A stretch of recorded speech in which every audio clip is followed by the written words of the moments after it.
All right. Well, it is 6 o'clock on the dot. So I am going to say hello and welcome to the 10K Project.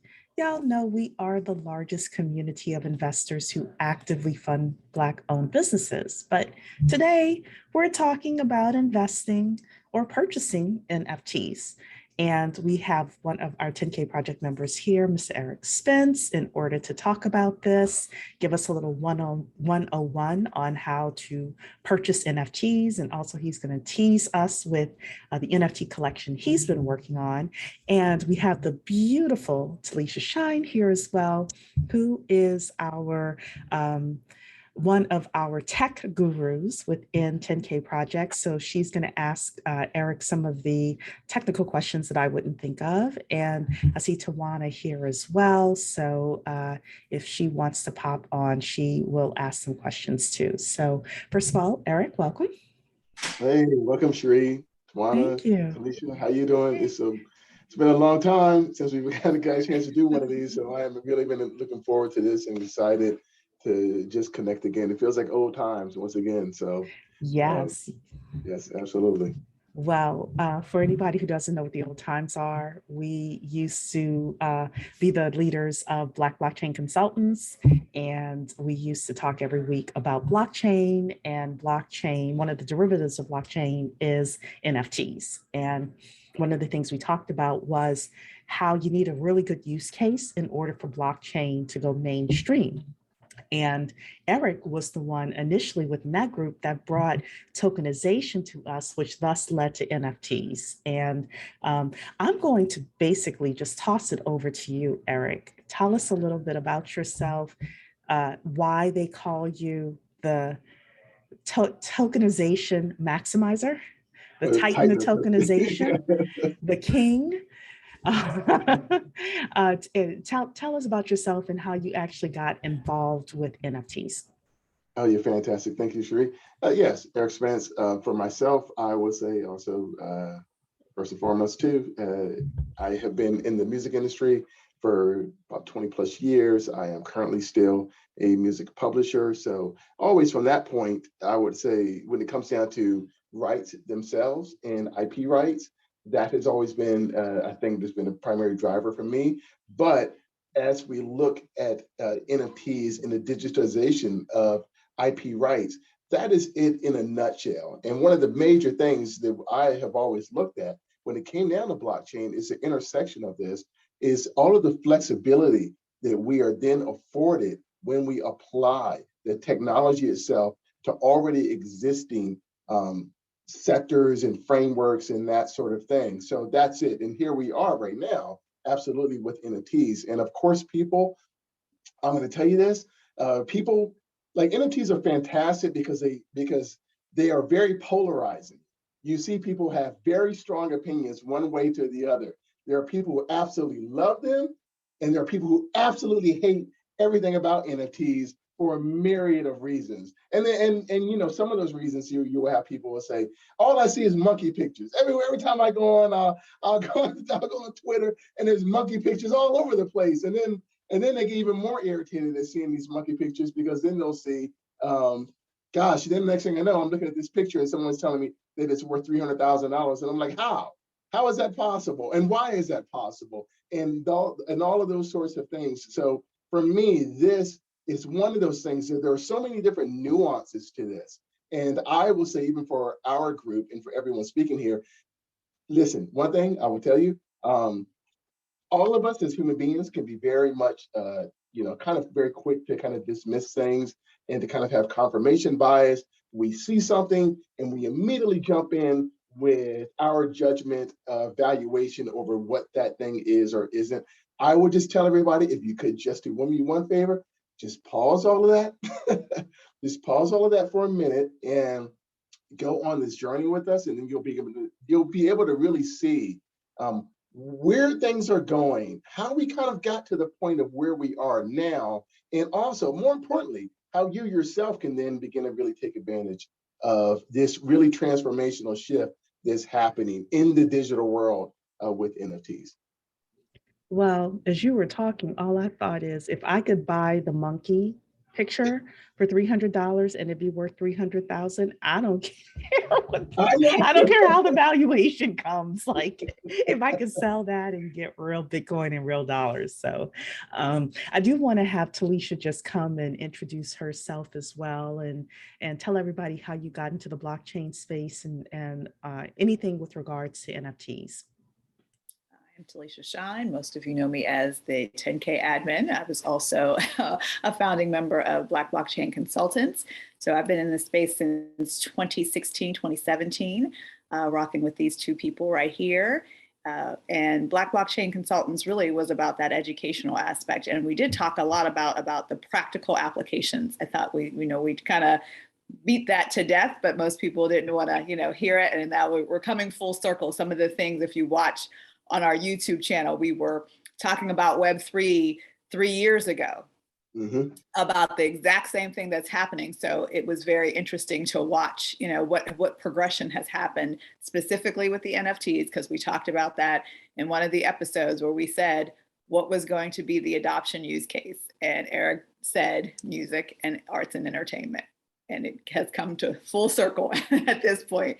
That is what has truly happened. They are the adoption, at this point, the adoption crest for just understanding it. But I think that's the limited scope of it. We have a full range of what tokenization truly is, and we need to be mindful of it. Just because you have a tool, I say you have, a hammer, but a hammer is just for nails. It's not for everything, and it's not the only thing. That's what we have to recognize with what we're talking about. So it's really incumbent to not just get myopically focused on the one thing that it's being talked about, because it's a utility. It's something that's used in a whole other capacity besides what you're seeing it right now.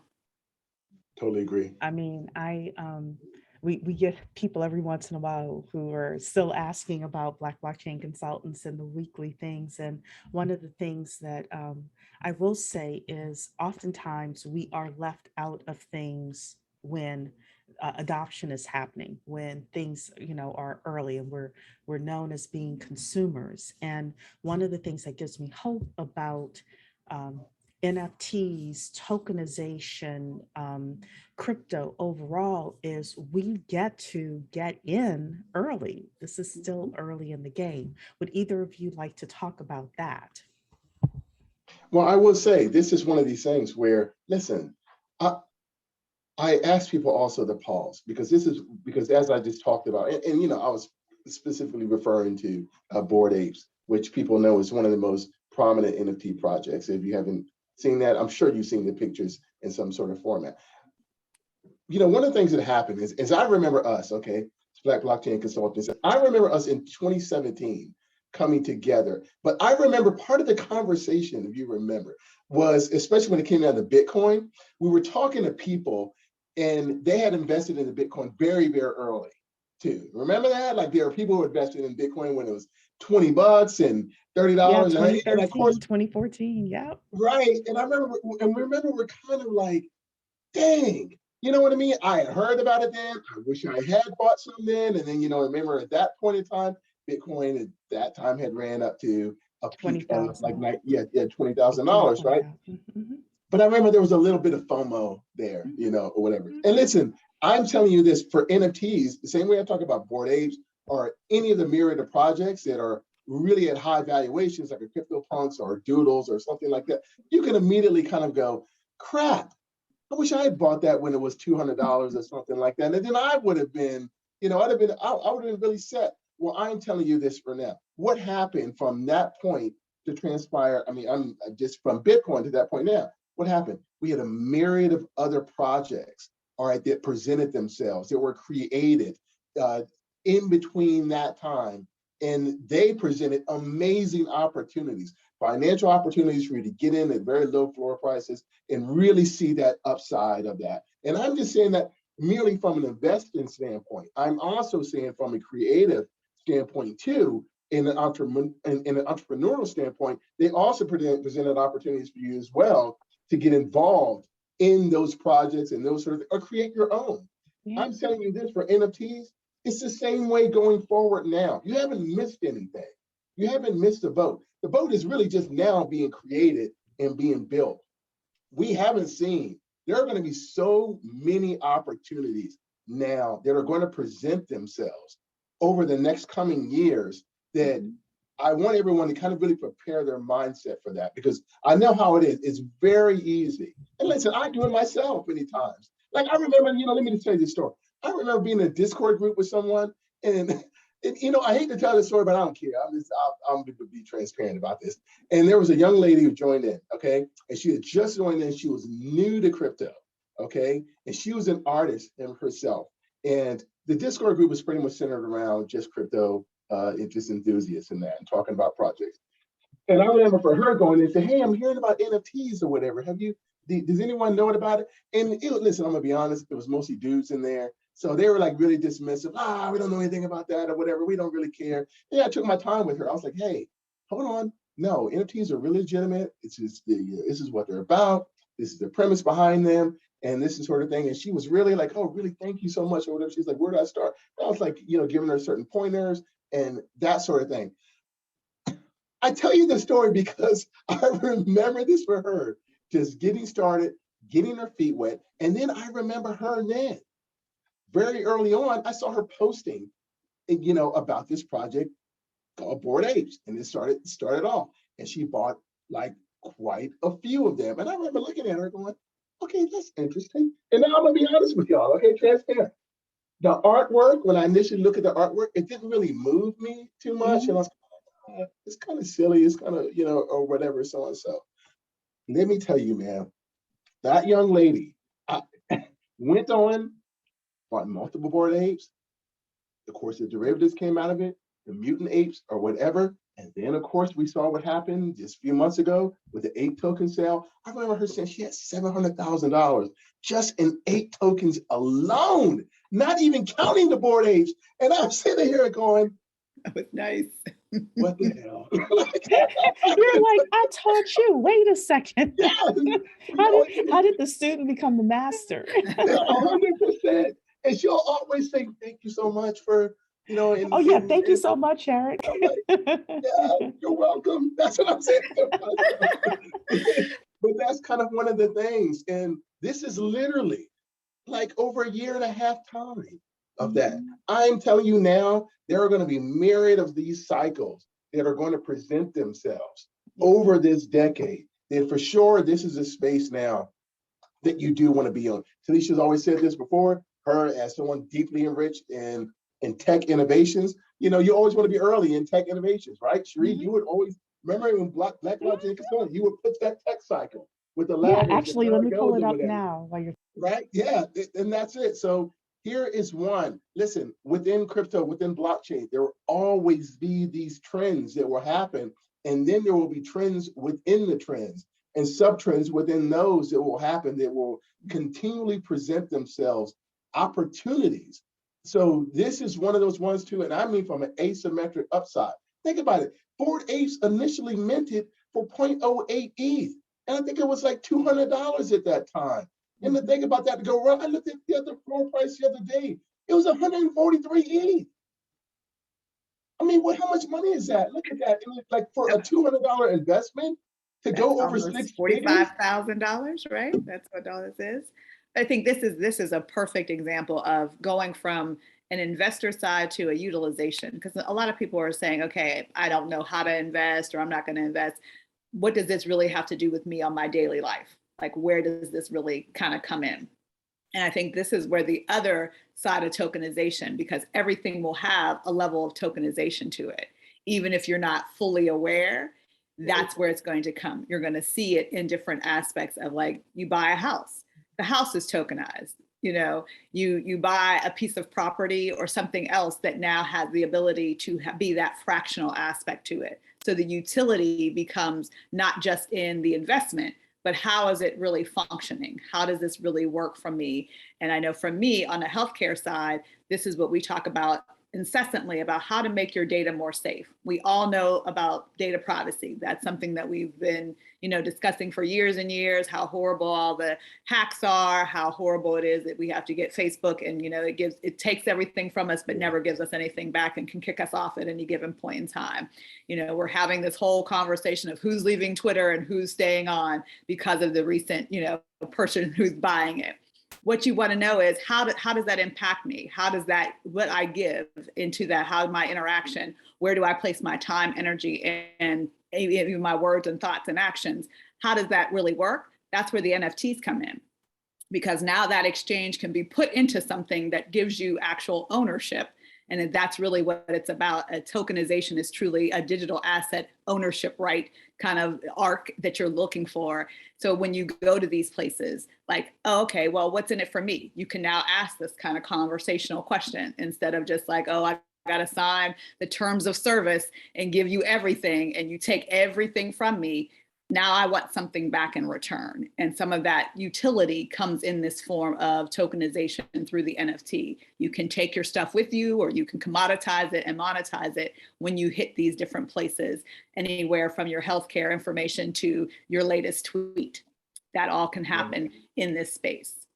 Yeah, totally agree. So with this, I just wanted to point out one thing just for people to keep in mind, and that is majority of the money is made with the early market. And what happens is, let's take something like Facebook usage, because a lot of us are old enough to remember where we were, on this curve when we actually entered Facebook, started using it for business, things like that. Well, the people who invested in Facebook early made the most money, right?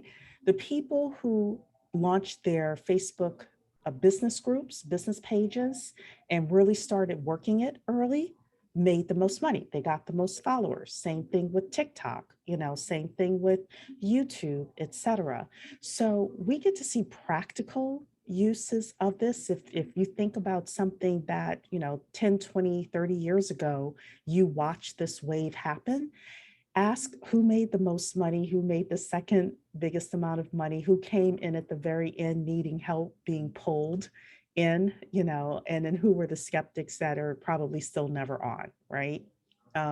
So I happen to love this. This is like, I think Robert's technology adoption life cycle, but this is a curve that we always use. And I always love referring to this because we're still very much in the visionary early adopter space. If we look at the market penetration of crypto or of NFTs, it's still early. As Eric has been pointing out, and we've got, if you Googled it, you've got the numbers to prove out that it is still very early. I do want to kind of have us focus on 3 questions for the evening, as we have another 45 minutes here tonight. The first question, what are NFTs? The second question is, how do I find them? Do I just Google NFTs and start, spraying and praying? Or is there some sort of systemic way for me to find the NFTs that are out there? And then the third, how do I buy them? So I kind of want to break those 3 questions up, if you wouldn't mind.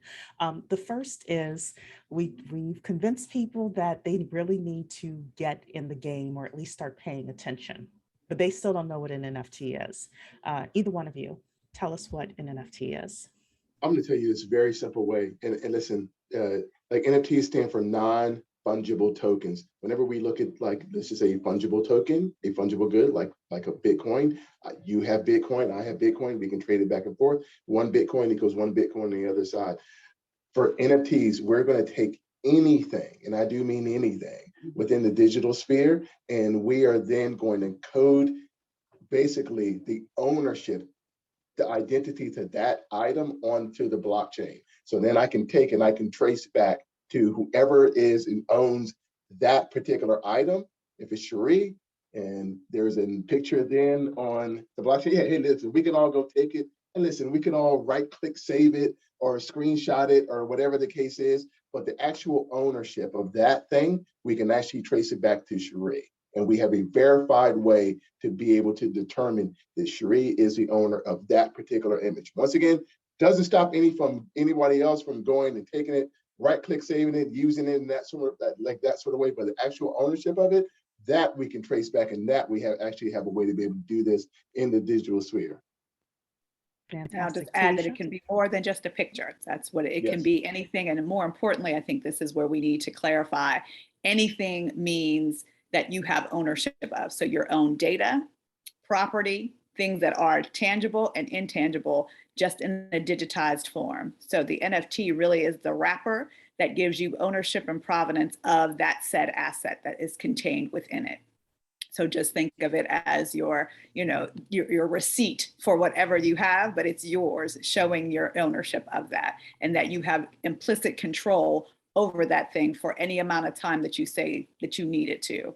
So that's really what you're holding on to, is that token has a very specific value and a very specific set of kind of attributes that go along with it, that not only make it yours, but also make it viable wherever it plays in whatever environment it's supposed to be in. Great. So my question number 2 then is, how do I find NFTs? I mean, listen, Is it still the you can Wild go Wild to, West, or is it no. organized? I mean, No. it is. Okay, yes and no. It's not. I like that. Yes and no. Yeah, yes and no. But I'll listen. Obviously, there are the big marketplaces where you can always go and you can find NFTs. OpenSea.io is one. Nifty Gateway is also another. Rareable is another. Super Rare Foundation. You can go and you can look first at those marketplaces, and you can go and you can. And I would tell anyone, if you're new to NFTs, go and start browsing the NFT collections there, and to start looking at things and just getting yourself acclimated to seeing what's out there. And one of the best ones too, I think for a lot of these, almost all of these too, you'll begin to see trending collections. You'll begin to see collections that are the highest rank, the most volume, 24-hour volume, or whatever the case is, and just going and looking at things and really doing your own research. And once again, I'll say this, suspending your own judgment, because you may look at okay, that's stupid. How would somebody spend, $40,000 on an idiotic picture like that? What's it going to do for you? Like, hey, pause that for a minute and go in and take it from a very objective standpoint. And I will say this too about NFTs. NFTs do have their own culture within the digital. They have their own culture within crypto too. You want to be honest with it. I mean, there's some Bitcoin maximalists who absolutely hate NFTs. Or whatever. So they do have their own kind of subset culture, but come into that point, start browsing it, and then you can go, and then from there, you can look at the collections, and then from that point, you can go to Twitter, look at who's following it, seeing what they're talking about, and then from there, you can go, almost all collections also have their Discord groups. And as you go, you can click onto the Discord, and most of them too, after they've been launched and out for a while, they're open to the public. And go into the Discord and see the kind of conversations that people are having within the Discord about that particular project. And to me, that's kind of self-directed learning, aggressive self-directed learning is probably the best way to go about it.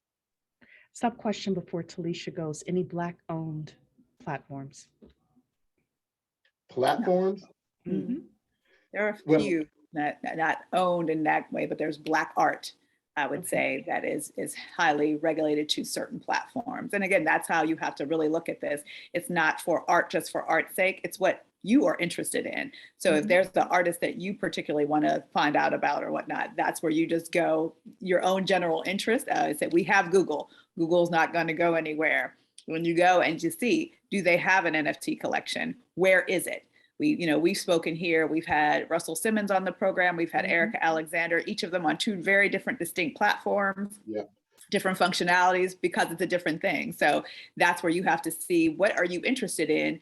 And then let that guide you to see if that has a project associated to it that is an NFT or a tokenization project. So you kind of, gauge your own thing. But if you just want to just look and say, okay, what's available to me? There's a whole host of things that you can go and, as Eric had said, just go browse, go see what they are and what is of interest to you, and you'll instantly find the communities that are associated with them, because they're everywhere, and that's where you have to really kind of dig to find what you're looking for in that sense. But it's readily available, and then you have to do some more due diligence to make sure that you're getting the information that you want for your own security.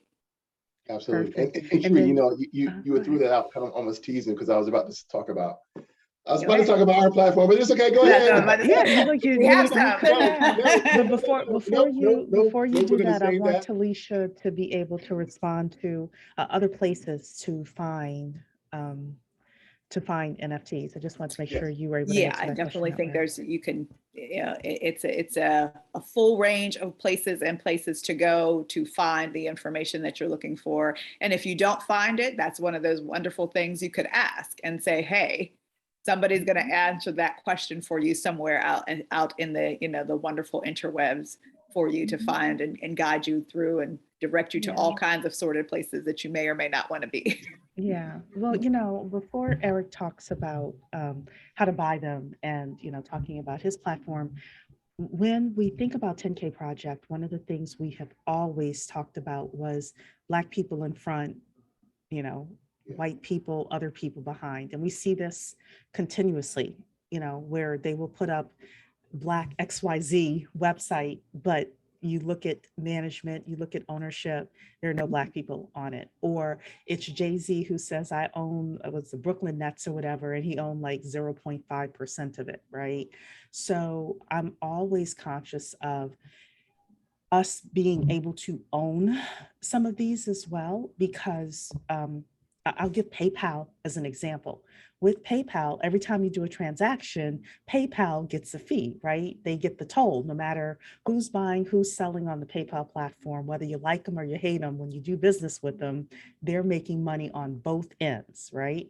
I want to see Black people not just be the creators of the art collections and the music collections and things like that. I want to see us get the toll as well. You're able to respond to that, Eric, if you want to, but that's just something I'm very passionate about. That I want to make sure that we are able to be truly a part of the supply chain instead of just consumers or the people on the very end getting 3% where everyone else is getting 97%. No, I totally agree, Sheree. Now, let me just say this, okay? Because I'm going to kind of attack that from a different angle, somewhat, if you don't mind. And this is one of the things too, and this is a major nuance that most of the time I think that, especially if you look at like mainstream press and any mainstream press articles about NFTs, listen, they'll always go for like the sexy title, and the sexy title for most of them is, like the price accumulation. Like they'll most of the time they'll talk about that. But what they're not talking about is how it got there. And this is why I think, especially for the Black community, this is a big deal. And when you look at Bored Apes, one of the things that really allowed Bored Apes to really ascend to the heights that it is now is community. And something very interesting happened within the Bored Apes Discord that, to me, I don't think people talk about it enough. And that is the point that we had people, anyone who had bought in to one of the Bored Apes, didn't matter who you, and once again, like I said, the entry price was 0.08 ETH. It's probably like $200 at that time or whatever total cost. It didn't matter, okay, where you were from, man, woman, Black, white, no matter what ethnicity, no matter what country you are or whatever. One of the things that ended up happening in that is, as they go and as they bought their Bored Ape and as they were in their Discord, something very strange happened that I think is really important for us. You begin to truly see a community form. And that community began to form where now, like if each of us had a Bored Ape or each of us had an NFT within a certain collection, okay, one of the things that happened now is all of a sudden now we are all invested into this community. And one of the different things about that now was everybody began to pull their own collective resources like intelligence, expertise. Somebody will say, hey, I'm a graphic designer. Or hey, I'm a music producer. Or hey, I'm over here and I'm in advertising or something like that. Hey, you know what? I could actually use my NFT, to print t-shirts. And someone would say, well, really? Can you use mine? Sure, I can. Hey, can you take mine and add, put mine in the suit? Well, sure it can. And everyone began to really pull their own intellectual capital together, truly as a community. And that, to me, is the true game changer. Because what happens is, see, now this is a bit of game theory now, where now, okay, guess what? Each of us own an NFT in a collection.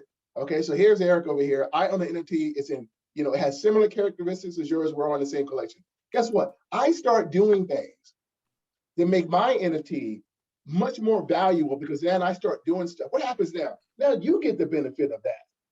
And you're like, holy crap, that's great. So then you start doing things from your side then. And then that value begins to flow over to me. And what I believe is why this is so transformative. And listen, I'm not going to talk, woo-woo on this, but I'm going to be honest about this, okay? When we look at Web 2, we look at what happened with Web 2. Like, what happened with Web 2 for most of humanity?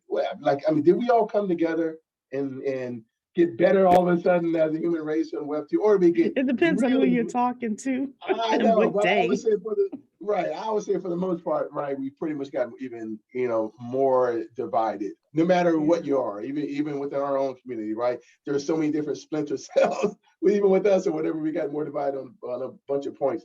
But something happens now where we have this asset that we've all invested in.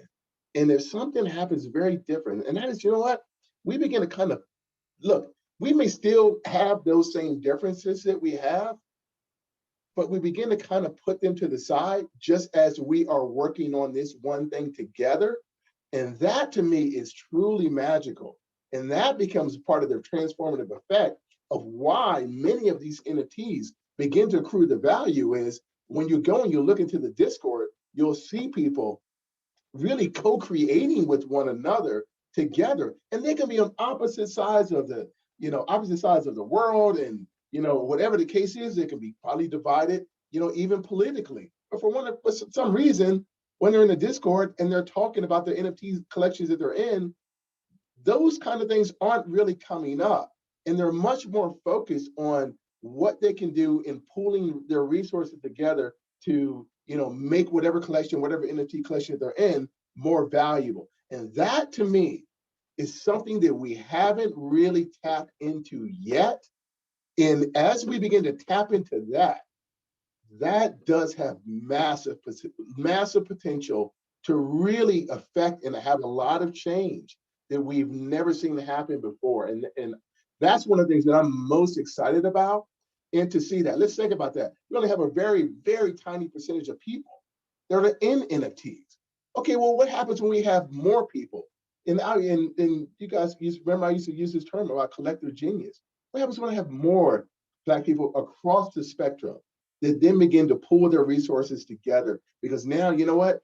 They have a shared interest outside of their own ethnicity, but they have a shared interest in this digital asset that they can pool their resources together and make it that much more valuable. What happens now when that really happens, in this sphere? So to me, to your point, I'm telling you that we haven't seen these collections within our community created yet, in the same way in which we look at the Bored Apes, and now we see Yuga Labs behind it. So now we have a collection, it's worth millions of dollars.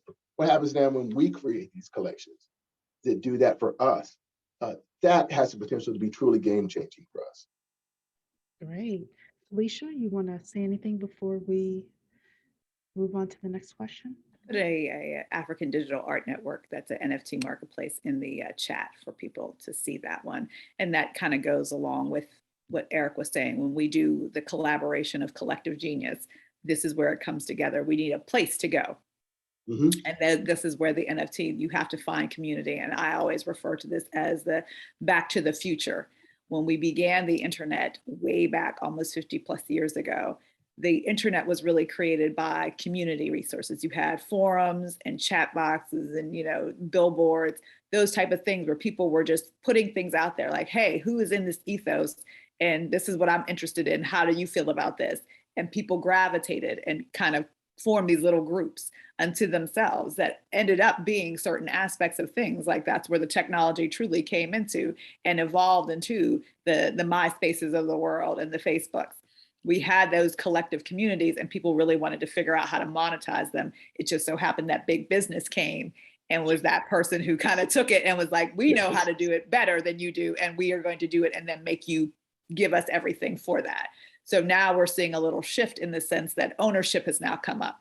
And that is the aspect of Web3 is that term ownership. Because you have a digital asset and you have ownership of it, people want to be like, well, how do I make sure that it's mine? How do I get paid correctly for it? I want credit. If I'm going to give something, I have to get something. And that's where we talk about this. So Web 2 was really that consumerism and being able to place our resources where we thought we wanted to be. But now with Web 3, we have the evolution of actually owning that and being a part of it and getting the compensation for our contribution to it. So as we move through these spaces, we have to be mindful of what we're doing and what, but we're still looking for the same thing that we were looking for always. And the technology is just assisting us in getting to that place of finding community and doing what we want to do as a collective. Yeah. And Totally one of the agree. other things that we talked about in BBC, which I want to just reiterate to everyone here, is that the cycles of mass adoption are lessening. And what I mean by that is with the general internet, Web 1.0, that took, I don't know what, 20 years for like massive adoption to really happen. Then with Web 2.0, which, is social media, that took about 10 years for mass adoption to happen. So with Web 3.0, tokenization, crypto, blockchain, we expect that cycle of mass adoption to be lessened as well. It's going to, because people are used to Web 2.0, taking the jump to Web 3.0 is not going to be as much of a leap for them as well. So that's an important thing for people to know. So Nicole, I do see your question here, but before I ask that, I do want to go to our question number 3. How do we buy NFTs? And then we would definitely want to leave enough time for Nicole's question as well, Eric. So how do we buy NFTs? It's like the third big question that we had for the evening. And this goes to the point of, listen, there are NFTs right now. They're on multiple chains, obviously. Now, I will tell you, the most highest value NFTs that we're seeing currently right now, most of the time, like they're on the L1 of Ethereum. Okay, so when I'm talking about Bored Apes, I'm talking about CryptoPunks, I'm talking about Doodles or Azuki, those are on the L1 of Ethereum. But Ethereum isn't the only chain that you can, buy NFTs for. Now, Nifty Gateway, you can go and you can use your credit card, and they do have fiat transfers. I believe OpenSea is working on this too as well. Most of the time for them, listen, for these, you're going to need to buy crypto first, and that could be with Ethereum. Also, like NFTs are on Polygon, NFTs are on Avalanche, NFTs are on Polkadot. But for those, once again, you need to go and exchange first, buy your crypto, have your crypto in your wallet. All right, you can't buy it you can't hold it on the exchange and then go buy an NFT from there. So you'll need to go transfer that into your crypto wallet, and then from your wallet, connect it then to the site and then buy it. Okay. Coinbase NFT platform just launched a couple of days ago in their beta stage. I think that probably, however soon it may be, they will be completely open to the public. That's going to be interesting because, once again, Coinbase is one of the best. I mean, yes, you can be very critical of them and kind of how the ethos of the platform, but they are really good when it comes down to fiat on ramps, and that means buying directly from your bank account. So they will be ones, I'm pretty sure, that will also be available for you to go to buy directly from your bank account to buy NFTs. But for the most part, for any of the ones that I mentioned, like I said before, Nifty Gateway for them, they do have where you can buy directly using your credit or debit card. But for most of the others, you want to go and you want to buy crypto first, have it in your wallet, whether your hardware wallet. I recommend people use a hardware wallet more than anything, Ledger or Trezor, and then go connect that to one of those sites and then go purchase your NFT from there. So, and one thing I always want to make this point too is, some people maybe they miss the point because, hey, I've bought digital art before or that sort of thing. But listen, this is a crypto ethos. This is about self-sovereign custody of your digital assets. This is about you being your own bank. The same way that, remember, that's the ethos from Bitcoin, okay? So here we do have it applied here too as well. So that those NFTs that you purchase, you have complete control and ownership and direction of what can happen with them under your own, purview. It's not really where, your NFT is on some other platform. That platform goes down, and then you lost your NFT, and then you're like, oh my gosh, I'm trying to get in contact with the help desk or whatever the case is. I can't get through to anybody. That's not what this is about. This is about you owning your asset, your NFT, whether you're a Bored Ape or whatever the case would be, in your own wallet, so that you can take and you can leave with it wherever you take it to, not worried about another platform holding it for you. So Yeah. And you threw out some potentially foreign terms for people like hardware wallets and things like that. uh, So there is a crypto uh, consultant within 10K Project. You can go into the Knowledge Center and find her. You want to find somebody who you could trust with your keys as they're helping you set these things up, because if the wrong person gets their hands on your keys, they could just come and take it from you later, without your consent. So you want to have a trusted person to help guide you if you feel a little overwhelmed with how to set up your wallets. So Talisha, I do want to throw it to you though. How do people Would buy echo the same NFTs? aspects. Yeah, the aspect of buying, it's a process, and unfortunately, at this point, it's not a just click and get everything. That we're not at that stage because we're at an early stage. So you be mindful of that when you go and you're kind of sucking your teeth and gritting them. It's because it's new. It's not easy to move things around, to fund your wallet, to get MetaMask, to link, to do all of these things.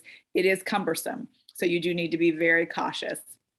And if you do need that hand holding, there are resources for that in BBC as well as in the 10K for that purpose, to make sure that you do, you feel comfortable and confident, but you have to move kind of quickly at certain points depending on what you're trying to buy, but that you have all these things in place. So I always say be prepared.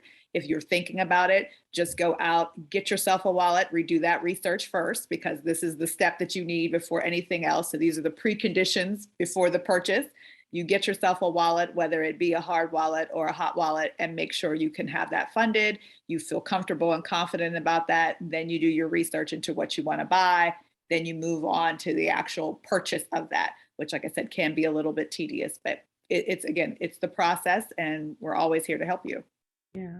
Yeah. I mean, I think that, we talked about one of the earlier, the rewards of early adoption. Well, every time there's a reward with early adoption, there's a massive headache with it as well. Um, so let's answer some questions. We have some questions in the Q&A here. So Nicole is asking, how does one learn to create and mint an NFT? funny enough, like there are certain platforms, like for instance, you can look at a Rarible, and if you have a digital item, super user friendly. You can go right there and you can upload it and you can mint it like right away, with very little. You don't really need a whole degree of technical expertise on that. So Rarible is one of them. And of course, always for them, you will need to have some crypto, probably some ETH in your wallet as you go, and you can mint it. But that is one of the ways. And once again, that's kind of different because you're looking at like a few single items. That's a little bit different than if you're going to launch an entire collection. Now that's going to be a little bit more involved, but you can absolutely go and issue your own NFT and do that, like right away. And there's other platforms that let you do it actually in a beta kind of controlled environment where you don't have to spend any money. It just takes you through the process so you can practice. So we'll say that it lets you practice several times before you actually move on to the actual production platform. So you can go, OpenSea has it. I think Nifty has it as well. Some of them have just that little area where it says try it out. And you can go through that whole entire process to kind of see, because it'll be amazing what you think It's not just uploading a picture. There's a lot of different things. You have to connect a smart contract to it. And people are like, I don't know how to do that or what that is. So there again, this is the learning curve. So it's not just a go and 5 steps and then you're done. It does take a little bit of time to kind of make sure you have all the pieces. And then I would always suggest do a dry run first and then kind of move on. But the large collections, anything over, I say 1,000, need to have a whole different aspect to that, because now you're looking into rarability in there, certain aspects, certain things are hidden. You need a person to help you do that if you're not familiar with that process. Yeah. Totally. You know, y'all know I always love to find the hidden money makers within industries and things like that. And when we used to meet with Black blockchain consultants, I used to always talk about, like, if you just chose one area of blockchain or crypto and said, I'm going to focus on this, I'm going to become a consultant, you could make millions of dollars a year. It's kind of like those people in the early days who figured out how to launch people's Facebook business pages, how to, put the tags in there, how to maximize them. They were making hundreds of thousands, if not millions of dollars a year for years, as the later people who were adopting these things were coming in and they didn't want to mess up their business page, So all I'm saying is what Talisha was saying about going in there, and if you're looking for another career, a side hustle, things like that, um, trying to do your own, taking on other people's projects, maybe you do a couple for free or for very low costs in exchange for you being able to add it as a testimonial and a proof of your ability to do work. And all of a sudden you've got, either a side hustle or a main business in the next couple of years as more and more people come through. Agreed. I don't know if either one of you want to respond to that before we go. There are to a the lot next of them question. out there, and you have to be very careful because, again, people expect different things and different levels of proficiencies. But NFT collector producers, or what they're called out in the real world, they are there to truly do the whole assistance for you. So you just have the art, you have the requisites of what you want, how much you want to sell it for, what are your rare ones in the mix, and they put that all together for you and do the execution and the upload for you. Yeah. They do charge different costs, so you'll see all of them. And there's reasons why some of them are in the thousands, because they're dealing with larger collections that are really specific and have a lot different, what I consider the smart contracts. So they have multiple things going on in their singular collection, like certain things get sold, and if the third one gets sold and the price changes, all of these other things, and you don't want to be concerned with that. You may want that to happen, but you don't want to be responsible for the back end maintenance of that. And they go through your whole entire process with you. Some of them actually stay on board to run your whole collection until you sell out.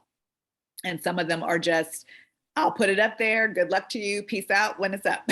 So you gotta know what you're getting and be very cautious, because some of them will leave you high and dry, but that's what you paid them for, just to get it up and on and alive. They just will get you to that point, but others do kind of do the whole hand holding for you. So you will pay a little bit more for those individuals who want to help you all the way till your collection is sold. Yeah. And I mean, the fact that you mentioned like the larger collections, I could see Fortune 1000 companies, global national organizations hiring these people, potentially hiring you. And if you had some sort of minority owned certification with the government or something like that, and hey, we're looking for Black people, to do this kind of thing, you could be on both ends, is basically what I'm saying. You could get the help you need, or you could be the person helping. So Eric, it looked like you want to say something else before we go to the next question. No, I'm good. Okay. Good. All right. So next question is Edward is saying, I am new to NFTs. I did it backwards from what I was told. I hired someone from Fiverr to do NFTs of not only myself, but also 2 dogs as well. I'm not sure if they are minted. How do I mint and then sell it, especially when I'm trying to get involved and not as an artist? Wait a minute, just a minute. Did he say he did 2 NFTs of 2 dogs? Yes. Okay, so obviously he took some images of some dogs, of 2 dogs, and he had those images then minted as NFTs. I would. Okay, first Well, thing he's I not would sure if they're minted is the problem. So is there a minting test? Well, like Talisha, I would tell him first to go to Etherscan. I'm not sure what chain he used, but I'll say go to Etherscan, put that Ethereum address in the Etherscan, and it will tell you if it's been minted or not. Oh no, I hired the guy to make NFTs of digs. Of dogs. The Okay, dogs, got it. yeah. So if you're hiring somebody to do the whole art and then to make that for you, they're doing the whole project for you, and you just want to be the quote unquote author of it, that's a whole different process. And I would not recommend it that way because they want a piece of the cut. But to see, then you would have to go to Etherscan to see specifically if that address is viable and if it's minted. And then you could go out to wherever it is. So if you would go to OpenSea and see it, then you would know it's minted. If it's not, if you can't find that, then it's still in a collection somewhere else, that it's not been put onto a platform, because that's what minting really does. It means it's writing it to the blockchain, because other than that, it's just a file somewhere on somebody's computer. Until you actually write it and have a smart contract associated to it on the blockchain, that's where it's minted and been able to be sold and viewed. Because some of them are in view-only mode as well. And kind of say, you know, if you ever are questioning what NFTs are in your wallet for whatever the reason is, especially if they're on Ethereum, you can go to OpenSea and just put your Ethereum address into the search bar of OpenSea, and it will show you, you know, whatever NFTs are in that particular wallet. Like, it'll pull it right up, you know, when it comes down to that.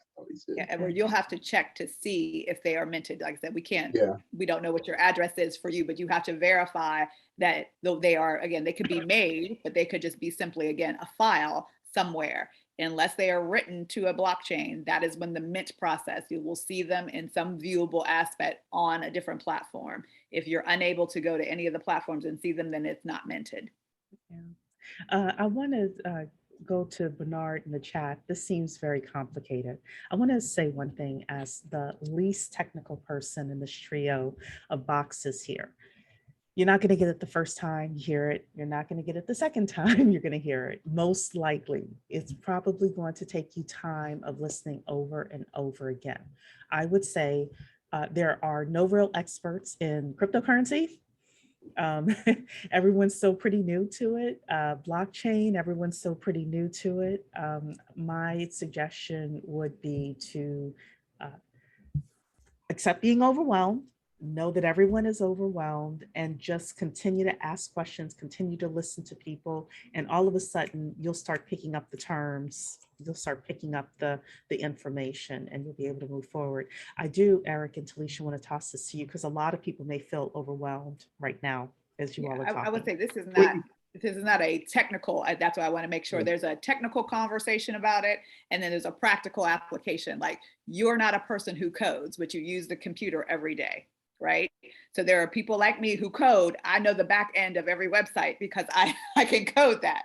But there's a practical application of you going through this. That's why you're not probably the person who is going to do this. When you say, I'm going to have an NFT collection, that typically means that you're the artist and that you hire the technical people to actually get your NFTs to the platform of your choice. So that's one of the things. And again, the aspect of it of, do I have to do all pieces? You do not have to do all pieces. It is not your job to do every single piece of it. It is a vocational skill, though. That is one of those things. You do need to know the process in order to know the pieces that are required of you and the pieces that you need to outsource. So you need to know the entire process. You may not do the entire process except step 1 and 2, but that process needs to be, and that's documented, and we'll see that over and over again and having that conversation. And that's why I always say, if you do hire someone, kind of sit with them and ask them if they don't mind showing you and talking you through that process, because it is just interesting to see. Whether or not you ever do it ever again is really not the point. I think it's always just a good thing to see the technology as it is. And some of it is not going to make sense to you at all because there's hash rates, there's smart contracts. I have pointers and directives going to different places. That's something that you don't need to know because that has no bearing on you. That's how just the process works from the back end.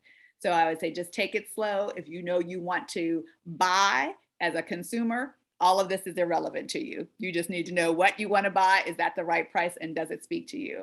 If you want to be a person who has an NFT collection, then that's when you have to be mindful of the process, knowing that you're only going to be, going to give bits and pieces to it. Delisha, you're absolutely right. And you know what? I always borrow this term. I heard Ryan Sean Adams, who's one of the co-founders of Bankless, which I think is one of the best crypto podcasts you could ever find yourself part of. And I'm going to borrow his term. He said, listen, y'all, this is 3-year-olds teaching 2-year-olds. Like, this is it. All of this is so, like, no matter what, like everyone is totally figuring this out as we go along. So that's saying, like, always feel free to, ask any questions, ask for any, little like extra steps and that sort of stuff along the way, because that is like that, like, whenever you're on the forefront of a real cutting edge innovation like this, you're always going to be like that, where you're going to have points, just like Felicia said, where things are a little bit clunky. You're kind of like, gosh, why does it have to work this way? And everybody's kind of has the same collective angst. Like, yeah, I know it is kind of, irritating, but that's where we are right now in this cycle. That's probably won't be where we are by the end of this decade, but that is where we are right now. So it is kind of the growing pains that we kind of deal with. Just think of the internet in the very beginning, when you had to type out long strings of characters. You didn't type in go to mydomain.com. You didn't do that, right? You had to know these things, or everything was horrible. You had to remember a pen and then something else. All of that is the growing pains of the technology. We had to have these things in place because they weren't all put together. So just as you're trying to figure it out, the tech is figuring it out with you. Yes. Just because we can do it doesn't mean that we can turn it around and flip it to you and make it user friendly. That's the part that we're working very diligently on, but it's not there yet. So you have to grit and bear it, as they say, to make sure that you get through that. But that's why you have help. I do think that that's one of those things. This is where collectivism and collaboration come in hand, because, I've seen different collections. I've done them. I've seen making putting the smart contracts together, but that still doesn't take it to the person who clicks and something doesn't happen. Like, what if I can't get my ETH? I've seen this over and over. My wallet says it's connected, but I can't get my ETH out. That's a big, big problem. And it happens all the time. There is no solution except try, do all these things. I feel like it's the unplug, let it rest, and then try it again kind of solution.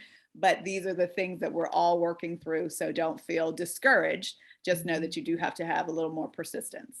Yeah. That's it. So I will say this is a Cherie thing only, not Talisha, not Eric, not 10K Project, whatever.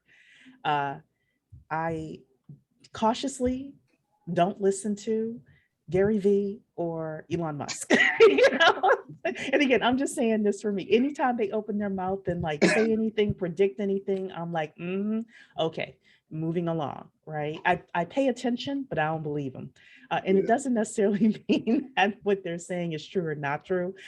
So what I'm trying to say, because Eric mentioned the Bankless podcast, all I'm trying to say is, listen to a lot of different voices, but listen with skepticism from everybody. At least this is what I do. I should say that. I listen to a bunch of different voices, but I listen with skepticism to every voice that's out there. And Elon Musk and Gary Vee are at the top of my skepticism list with whatever they say. That's me. I'm telling you what to do. That's just Cherie. So I totally get it, Cherie. I'm not mad at it. I'm not mad at it.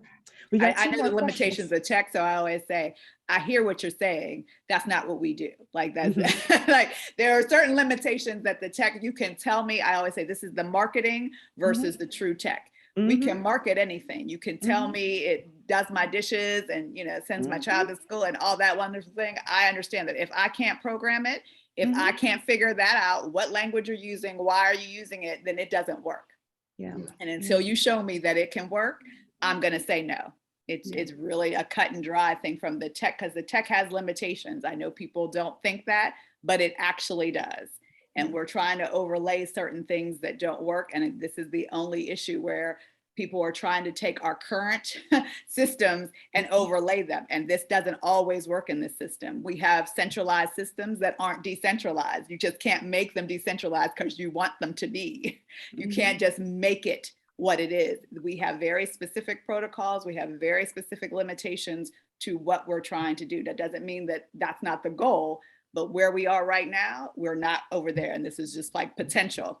You don't date for potential. It's what you got now. The tech that we got now has some limitations if we're trying to use it. According to Dr. Umar, you should date for potential. I was gonna say, we don't date for potential. I know I don't code for potential. I code for, can I make this happen? And that's the only way I get paid, is if I make the product that works, not the product that you think should work. Yeah. So we have two more questions and then we really do need to get out of here. First question is there a Discord for Nandi Market, which is the African? Yeah, you have to market? just go to their website and see. I would always suggest that, or just type Okay. it in, see if they have a Discord. Okay, perfect. And the next question is, does NFT stuff have to be patented or copyrighted first? And that's depending on what we're talking about. See, this is Yeah, legality within the, in the aspect of it. yeah. If Well, it's yours, that's one thing, but it doesn't have to be. And there's laws. This is where we have a discrepancy with the legality and the litigiousness of something that is yours, that you can prove that is yours, versus other things that are patented. I cannot take a picture of somebody's artist and then NFT it.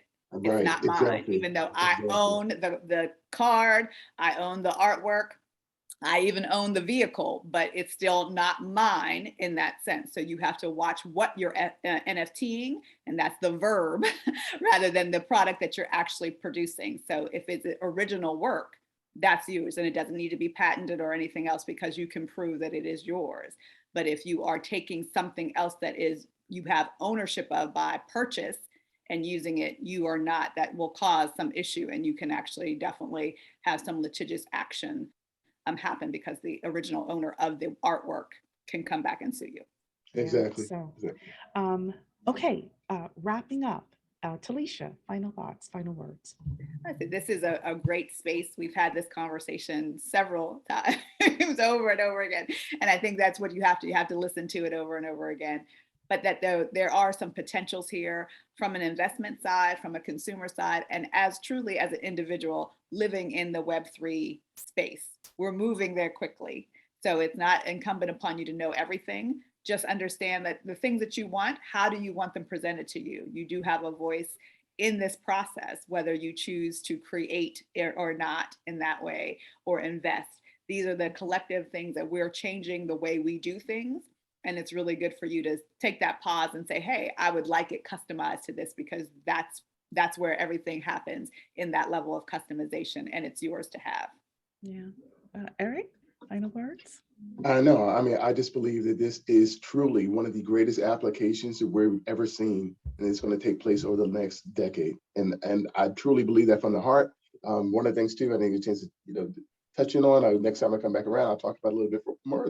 But that is a fact of we haven't truly understood now what it's like to have decentralized ownership of IP from the ground up, and what happens then when that IP begins to ascend even greater and greater into the global ethos. And I'll just say this because there are certain projects now that I've looked at, and the projects are people who came from the film space, and I mean worked on films like The Mandalorian, Deadpool, Transformers, and have created their own NFT collection that the community then owns, and now they're reverse engineering it now, where those NFTs are going to be in a feature film later down the road. This is going to be completely transformative, and we haven't seen this yet. So when I talk about like opportunities we haven't scratched the surface of, I'm telling y'all, listen, you can dig it, dismiss it, but this is one of the major things that's going to happen over this decade. So this is the place to be in. So yeah,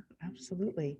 So my 3 words for everybody: be a consumer, be an owner, be a creator. And with that, we're going to head out. Thank you so much, Eric, Talisha, for being here. Everybody, we will see you for the Bet on Black pitch.